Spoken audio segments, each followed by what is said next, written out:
மீனுக்கு வீசிய வலையில் சிக்கிய மனித உடல்.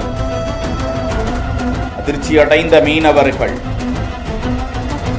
சென்னை அடுத்த போரூர் ஏரியில் மீனவர்கள் சிலர் மீன் பிடித்துக் கொண்டிருந்த போது மீனுக்காக வீசிய வலையில் திடீரென அழுகிய நிலையில் ஆண் சடலம் ஒன்று சிக்கிக் கொண்டிருக்கிறது. அதிர்ச்சி அடைந்த மீனவர்கள் இது குறித்து போலீசாருக்கு தகவல் தெரிவிக்க போரூர் காவல்துறையினர் நிகழ்விடத்திற்கு வந்து அழுகிய நிலையில் இருந்த உடலை மீட்டு பிரேத பரிசோதனைக்காக அரசு மருத்துவமனைக்கு அனுப்பி வைத்தனர். விசாரணையில் 40 வயது மதிக்கத்தக்க நபராக இருக்கலாம்.